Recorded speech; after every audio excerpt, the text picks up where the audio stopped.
I swore an oath to protect them, but when the ore beneath the earth turned to blood and the company's guns turned on the innocent, I had to choose between my badge and my soul. Now they call me traitor. The railroad baron calls me thief. And the noose they've promised me waits at the end of every dusty road. These lands know pain better than joy. Every mark in the sand tells a story, but folks rarely listen. I saw this tale with my own eyes, like the crackle of a fire at night. The shadows of the past don't leave. You'd best listen close. Out here, it's the only way to survive. The Nevada Territory in the summer of '87 burned hotter than hell's own furnace. Samuel Gale had never known a heat like it. Not in his 23 years of riding the rails as a railroad detective, not in his 5 years wearing the Pinkerton badge, not in all his days patrolling the dusty expanses of the frontier. The sun hung above like an angry god, pressing down on the landscape with a cruelty that made even the cacti seem to wilt and surrender.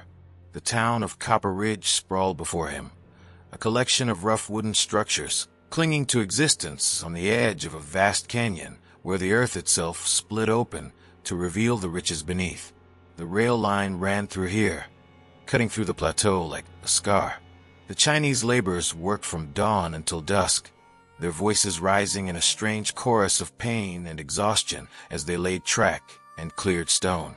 Samuel watched them from his vantage point on a rise overlooking the operation. They worked under armed guards, men hired by the railroad company, men whose only purpose was to keep the workers moving, to ensure the quota was met, to squeeze every ounce of productivity from bodies already pushed beyond breaking. Samuel had been sent here 3 months ago with a simple directive: investigate reports of theft from the company payroll. The railroad's paymaster, a nervous man named Crowder, had reported missing gold, nearly $5,000, vanishing in the night. The company demanded answers. The railroad demanded blood. And so Samuel had come, with his badge, his reputation, and the assumption that he would find some Chinese worker attempting to escape the brutality with the handful of stolen gold. What he found was something far more complicated. It started with small observations. The guards worked in shifts, 12 hours on, 12 hours off, their rotation precise and predictable. The paymaster's office sat at the center of the compound, guarded always, but rarely locked. And then there were the ledgers, the mysterious numbers that didn't quite add up, the entries that shifted between days, like water finding new channels through stone. Samuel had begun his investigation by interviewing the laborers, men who barely spoke English, men whose eyes held the weight of 1,000 betrayals. Most said nothing, but one evening, near the end of a grueling day, a man named Chen approached Samuel in the shadows of the workers' barracks. His face was weathered beyond his years, his hands calloused and bleeding from stone work. Chen had been at Copper Ridge for 4 years. He'd seen 5 men die in cave-ins, 3 more beaten so severely they never recovered, and countless others simply disappear into the night, their absence noted only by empty bunks and unfinished meals.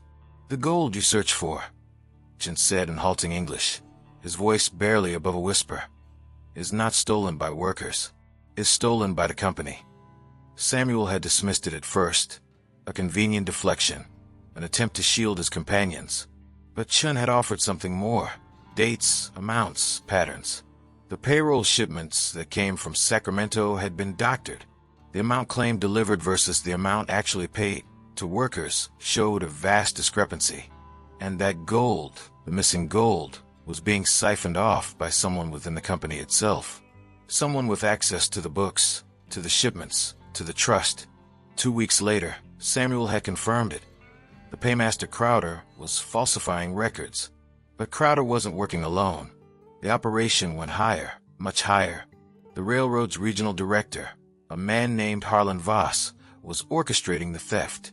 And beyond Voss, Samuel suspected, lay even more significant corruption reaching toward the company's headquarters in San Francisco itself. The night Samuel tried to confront Voss with the evidence, everything changed. He found the paymaster's office ransacked, papers scattered like autumn leaves, and Crowder dead, his throat opened with surgical precision, the blood already darkening to rust against the wooden floor. Samuel had called for the guards, had screamed for them to secure the scene. But when they arrived, they came with guns drawn, and their guns were pointed at him. "You killed him," Vossett said, his voice carrying the smooth confidence of a man accustomed to making reality conform to his lies. "Tried to steal the payroll and murdered Crowder when he resisted." Samuel had protested, had reached for his Pinkerton badge, had tried to explain. But the guards had been faster, and their fists had been heavier than his words. They'd beaten him down, left him bleeding on the floor of the paymaster's office, and by morning, a telegram had gone out across the territory. Samuel Gale, railroad detective, was wanted for murder and theft. He'd escaped that night, dragging himself out of Copper Ridge by horseback, heading south through the desert with the full weight of the railroad company's men behind him. Every town became a trap, every familiar face a potential betrayer. The badge he'd carried with pride became a curse, marking him as either criminal or fool, perhaps both. Now, 3 weeks later, Samuel sat in the shadows of a canyon that cut through the heart of Nevada's savage landscape. His horse was tied to a scrub juniper a quarter-mile back. His water was running low. The bullet wound in his leg, where one of the pursuing guards had managed a shot before Samuel escaped into the desert, had begun to smell of corruption, despite his best efforts to keep it clean. He had perhaps 2 days of supplies remaining and perhaps 2 weeks of life remaining, depending on whether infection or pursuit took him first. The railroad had posted a bounty, $500 for Samuel Gale, dead or alive. In a territory where a man could eat for 50 cents a day, $500 was fortune enough to turn friends into enemies and strangers into executioners. But Samuel still had evidence. 3 leather journals filled with numbers, names, and dates, hidden in his saddlebag. They proved everything: the theft, the falsification, the corruption that reached from Copper Ridge all the way to the railroad's executive offices. If he could reach the federal marshal in Carson City, if he could place those journals into honest hands, then perhaps, just perhaps, something approaching justice might emerge from this chaos. Of course, that assumed anyone remained honest anymore. In the territories, such assumptions were usually the first things to die. The canyon widened as Samuel descended, its walls transforming from vertical cliffs to rolling slopes covered in stunted pines and juniper. A stream, genuine flowing water, carved through the canyon floor, and Samuel felt something close to hope kindle in his chest for the first time since Copper Ridge. He could refill his canteen. He could perhaps wash the infection from his wound. For a moment, even the bullet graze felt less like a death sentence. The woman appeared as if summoned by his desperation. She stood at the edge of the stream about 100 yards downstream, her back to Samuel, her form outlined against the late afternoon sun. At first, Samuel thought her a mirage, the kind of hallucination that came to men dying of thirst and blood loss. But mirages didn't move with such deliberate purpose, didn't kneel to fill a canvas bag with water using both hands, and a focus that seemed absolute. Samuel's hand moved instinctively to his revolver. Trust was a luxury he could no longer afford. He studied her carefully, trying to read threat or safety in her posture. She wore a long skirt, unusual for the territories, and a loose blouse that had once been white but had faded to the color of old bone. Her hair was dark, pulled back in a braid that reached nearly to her waist. Mexican, Samuel thought, or possibly Native American. In either case, she was someone who might help or someone who might turn him in for the reward. Before he could decide which, she sensed him. Her head snapped up, her hand moving to something at her waist. A knife, Samuel saw, or perhaps a gun. She turned fully to face him, and for a moment, they regarded each other across the distance. Samuel kept his hands visible, away from his revolver, trying to project a message of non-threat despite his obvious wounds. "I mean no harm," he called out, his voice rough from disuse. "Just need water." The woman didn't respond immediately. She studied him with eyes that seemed to catalog every detail: his torn clothing, his bleeding leg, the bounty poster quality of his weathered face. When she finally spoke, her accent was indeed Spanish-inflected, but her English came with surprising fluency. "You are hurt," she said. It wasn't a question.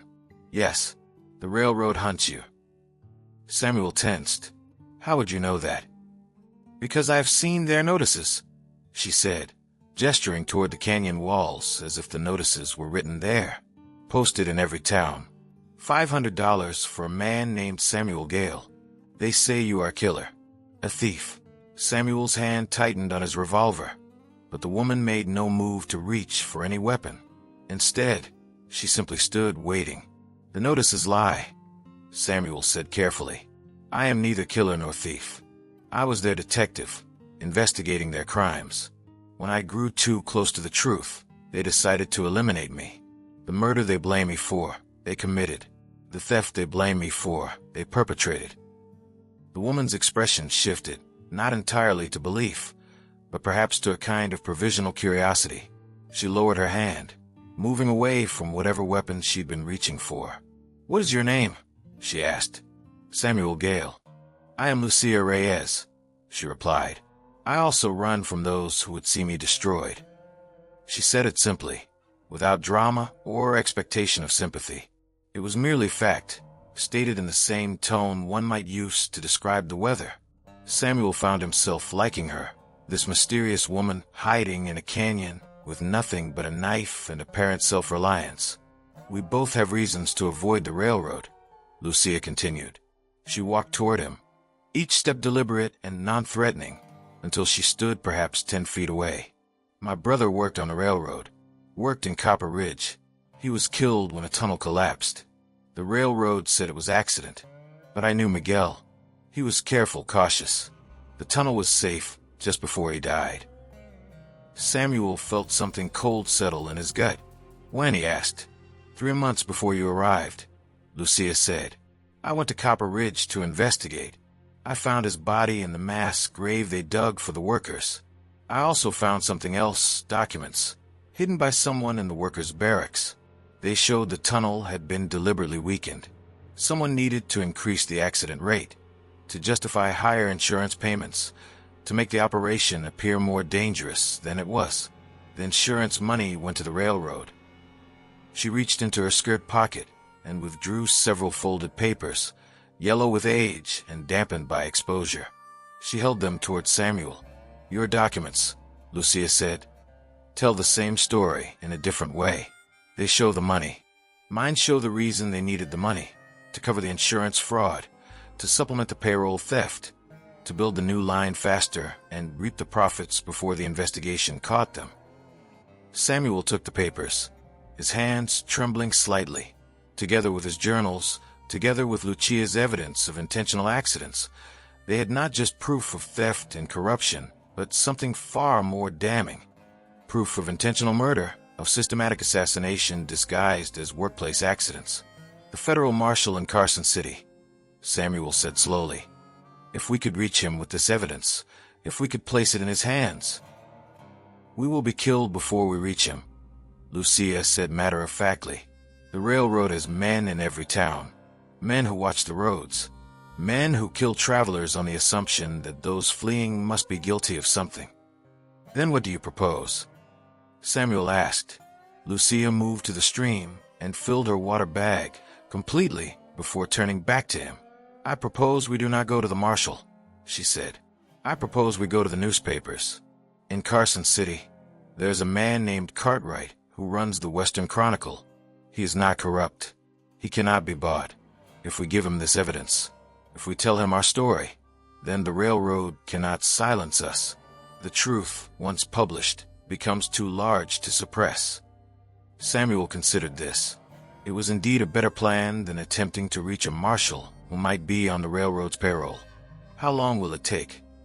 2 days to reach Carson City, Lucia said. One night in the city, meeting with Cartwright, showing him the evidence. By dawn, the story would be printing.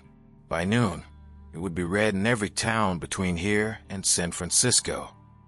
And after, Lucia smiled, though there was no warmth in it. After, the railroad would have nothing to silence. After, either justice would prevail or we would be already dead and unable to be killed again.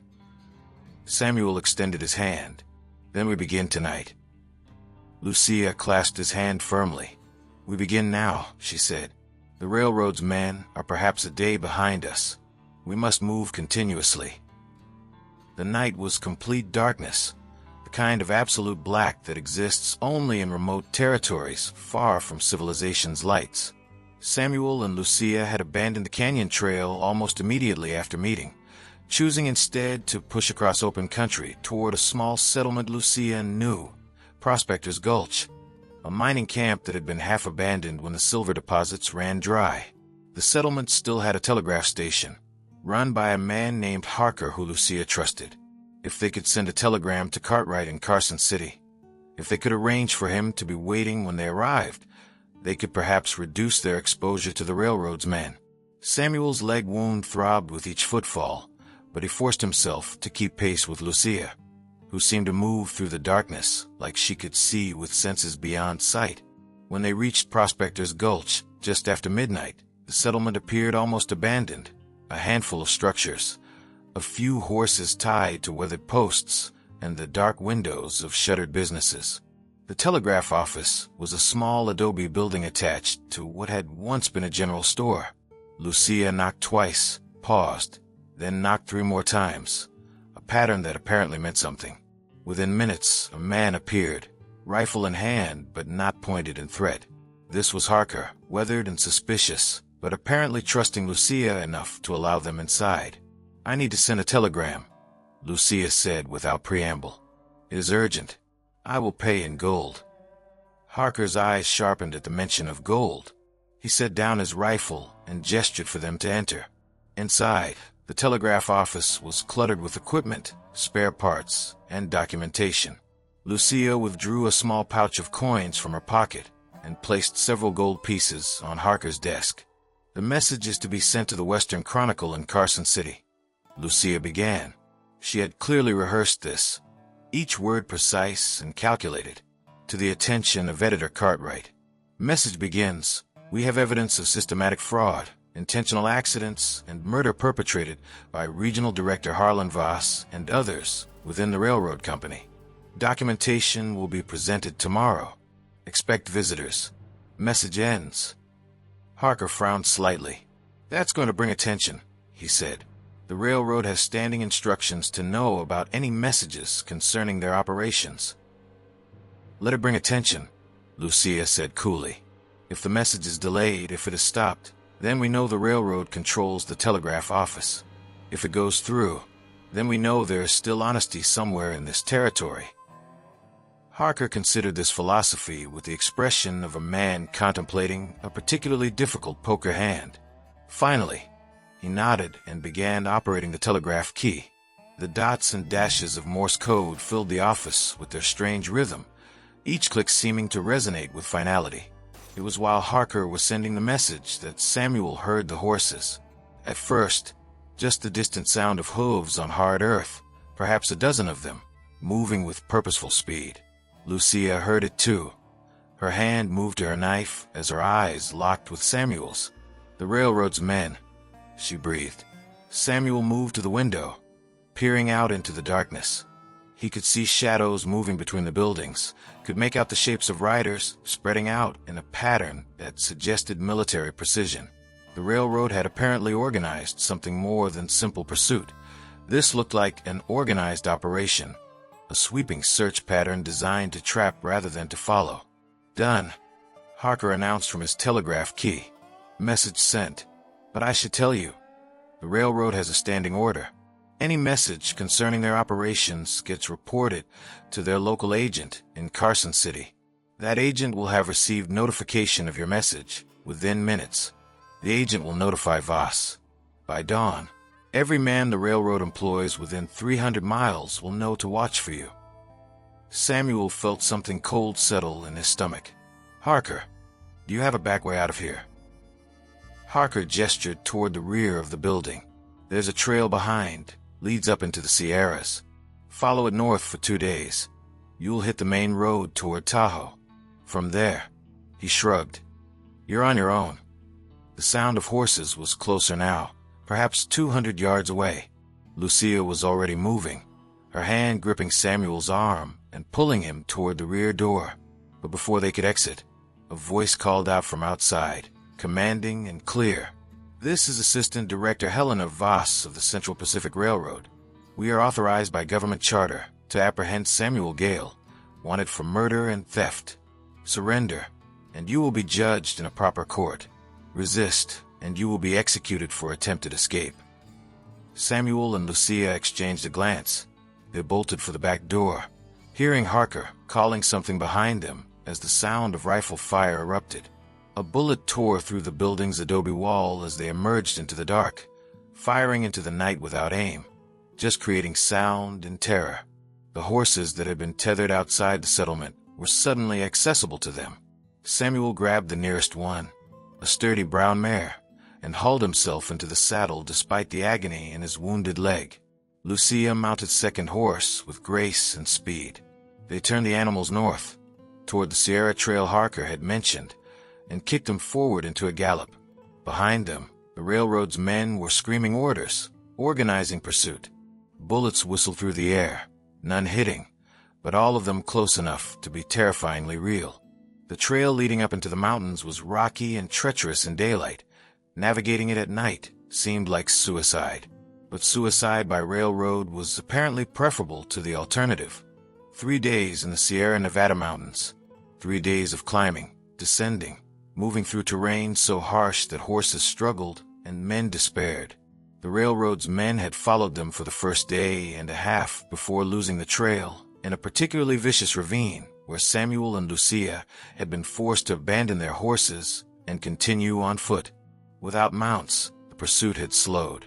But the railroad had other advantages: knowledge of the territory, access to supplies, the absolute certainty that failure meant their dismissal or death. Samuel's leg wound had worsened. The infection had deepened despite Lucia's careful ministration, and by the third night, fever had taken hold. He walked in a half-delirium, his awareness flickering like a candle in wind, sometimes focused on the present danger and sometimes drifting into memory. The day he joined the railroad, the pride he'd felt in his badge, the moment he'd realized his employers were not merely corrupt, but actively murderous. Lucia had proven to be far more than her initial appearance suggested. She was a nurse, trained before the war back east, and though her medical supplies were limited, she used them with skill and efficiency. She kept Samuel moving, kept him alive, kept feeding him meager rations of dried meat and water from the mountain streams. She also kept him away from the railroad's men, using a tactical awareness that suggested she'd done more than simply investigate her brother's death. On the evening of the third day, they crested a ridge and looked down into the western valley. In the distance, perhaps 20 miles away, the sprawl of Carson City became visible as the sun approached the horizon, electric lights beginning to glow as darkness advanced. Samuel could see the outline of major buildings, the layout of streets, and somewhere down there, the offices of the Western Chronicle, where Cartwright would, hopefully, be waiting for their telegram. "We are close," Lucia said, her hand on Samuel's arm keeping him upright. "But the railroad's men will anticipate our approach. They will be watching the roads."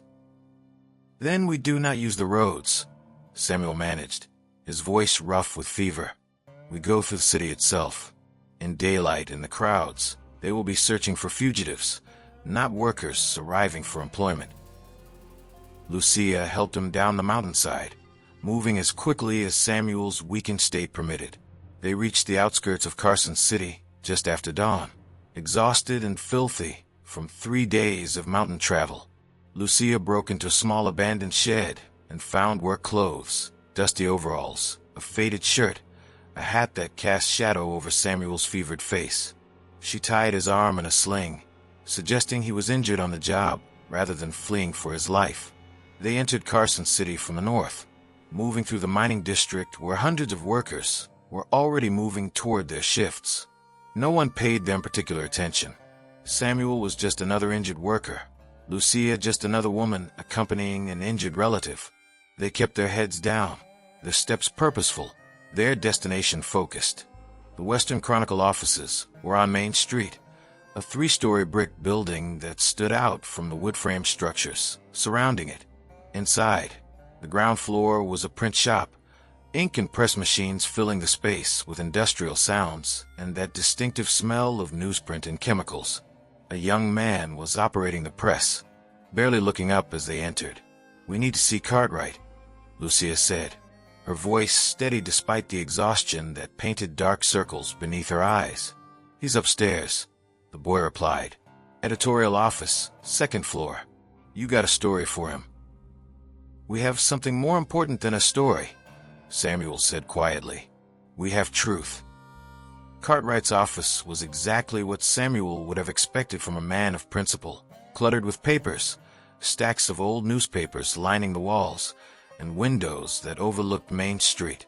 The man himself was perhaps 60, with the permanent squint of someone who'd spent decades reading fine print, and the bearing of someone who'd never accepted compromise. Samuel and Lucia entered without knocking. Cartwright looked up from his desk, his hand instinctively moving toward something in a drawer. A weapon, perhaps, or simply a panic switch. "We sent you a telegram," Lucia said without preamble. "We have evidence of railroad fraud, intentional accidents, and murder." Cartwright's expression changed from defensive to intensely curious. "You're the ones who sent that message.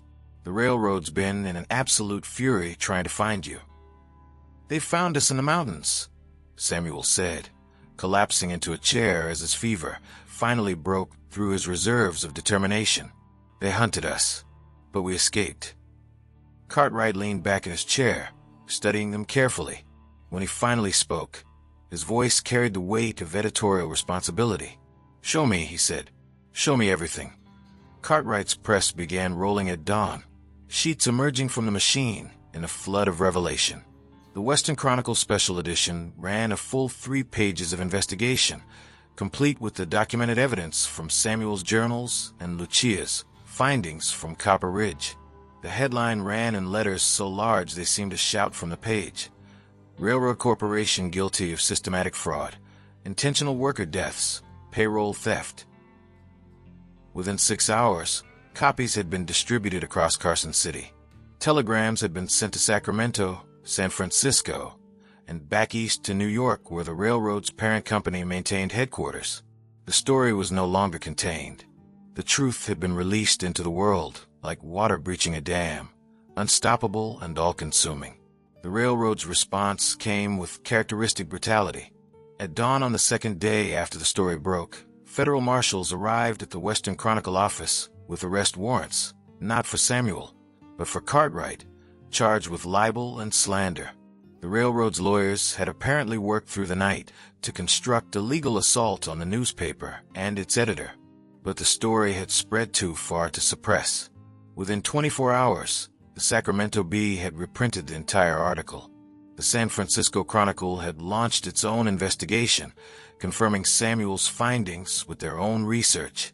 The Transcontinental Telegraph had carried the story from coast to coast, appearing in major newspapers from Boston to Los Angeles. Samuel, from a small room above the Chronicle office, where Cartwright had hidden him, watched the city transform into chaos. The railroad's men prowled the streets, trying to prevent additional newspapers from distributing the story. Angry workers gathered in demonstrations outside the company's Sacramento headquarters, demanding answers about the Copper Ridge accidents. Federal investigators began arriving on steamships, authorized by the new Secretary of Interior, to investigate the railroad's practices. Lucia visited Samuel daily, bringing food and information, her face growing increasingly grim as she shared what she'd learned. "The railroad is fighting," she said on the third day after the story broke. "They have hired lawyers, they have called politicians, they have attempted to discredit us. But the government's investigation is proceeding regardless." "And Harlan Voss?" Samuel asked. "He has disappeared," Lucia said. "Left Copper Ridge 2 days after the story broke, heading south into Mexico with 3 carts of supplies and enough cash to rebuild his life somewhere far from here." Samuel felt something like satisfaction settle in his chest, though it was tempered by frustration. Voss had escaped rather than face trial, but the system itself had been exposed, and that might prove to be worth something in the long term. A week later, the federal investigator, a stern woman named Morrison, came to the Chronicle office to personally interview Samuel. She was accompanied by 3 armed deputies and the bearing of someone accustomed to authority. "Your evidence is solid," Morrison said after reviewing the journals and documents. "More than sufficient for a trial. The railroad is claiming that Voss acted without authorization, that he was a rogue element within the company. They are attempting to sacrifice him in order to preserve the company's reputation and its government contracts." "Will that work?" Samuel asked. "Partially," Morrison admitted. "The railroad will survive this, somewhat diminished, but intact. Voss will be prosecuted, likely convicted, probably executed. But the broader systemic corruption, the fact that the railroad's charter allows them to police their own workers, the lack of federal oversight on their safety practices, that will be addressed by Congress." She stood to leave, then paused at the door. "For what it's worth, what you did took courage. Most men would have simply accepted the charges the railroad laid against them, would have run forever. You chose to fight. That matters." 6 months later, Samuel stood on a hillside overlooking what had once been Copper Ridge. The mining operation continued, but under federal supervision now, with inspectors present daily and worker safety regulations posted prominently at every work site. The mass graves had been properly exhumed, the bodies given respectful burial. Lucia's brother Miguel had been identified and reinterred with ceremony in a proper cemetery. The trial of Harlan Voss had concluded with conviction on 11 counts of fraud and 3 counts of murder. He had been sentenced to hang, though Samuel had not attended the execution.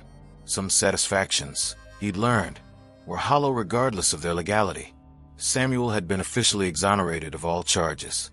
The railroad had attempted to settle out of court, offering him a substantial sum in exchange for his silence on additional details. He had refused. The railroad had then attempted to discredit him publicly, suggesting he was a disgruntled employee motivated by personal vendetta. The newspaper articles Cartwright had written detailing the railroad's campaign of vilification had effectively neutralized that approach. More importantly, federal legislation had been passed, the Rail Safety Act of 1887, which established federal oversight of railroad worker conditions, mandated regular safety inspections, and created liability frameworks that made systematic exploitation economically unviable. It wasn't a perfect system, but it was considerably better than what had existed before. Lucia stood beside him now, her hand resting gently on his arm. She had stayed in Carson City, had taken work as a nurse at the new hospital that had been established. She had also begun working with newly arrived Mexican immigrants, helping them navigate the language barriers and cultural hostility that had greeted her own arrival in the territories. "Your wound has healed well," she observed, noting how Samuel now walked without favoring his injured leg. "It has," he agreed, "though some nights it still aches when the weather changes. A reminder, I suppose." "Of what?" "That choosing to fight against corruption is never without cost," he replied. "The railroad destroyed my career, attempted to execute me for their own crimes. I've survived, but everything I was before is gone. I'm a marked man now. Any company would fear hiring me. Any community would be cautious about trusting me." Lucia was quiet for a moment. Then she said, "You have also become a symbol that it is possible to resist, that truth can be uncovered despite the power arrayed against it, that integrity is not merely something that exists in stories." Samuel smiled despite his melancholy. "Is that what the government investigator said after she left?" "No," Lucia replied. "That is what I say, having watched you live it." They stood together on the hillside as the sun descended toward the western mountains, the light turning the landscape into a study in shadow and gold. Behind them, the operation of Copper Ridge continued, the train still moving through, the workers still laboring, but now with the knowledge that the system itself had been forced to acknowledge their humanity. Samuel thought about Miguel, about Crowder, about the countless workers whose names had been lost in the machinery of profit and exploitation. He thought about what Voss would endure in prison, what the railroad's remaining executives would face in their tarnished reputations and diminished power. He thought about whether any of it added up to justice, or whether justice was simply another fiction people told themselves to make survival bearable. "What will you do now?" Lucia asked, as if reading his thoughts. Samuel considered the question seriously. The federal government had offered him a position as a civilian investigator, working to uncover corruption within federal agencies and contractor operations. It was honest work, important work. Work that would continue the path he'd chosen the day he decided to expose the railroad's crimes. "I will continue," he said finally, "because there's always another Voss, another corrupt enterprise, another system that values profit above human life. And because I have learned that silence in the face of injustice is not neutrality, it is complicity." Lucia nodded, her expression unreadable. "And if the next enterprise is more powerful than the railroad? If the corruption reaches higher than this one did?" "Then we will go higher still," Samuel replied.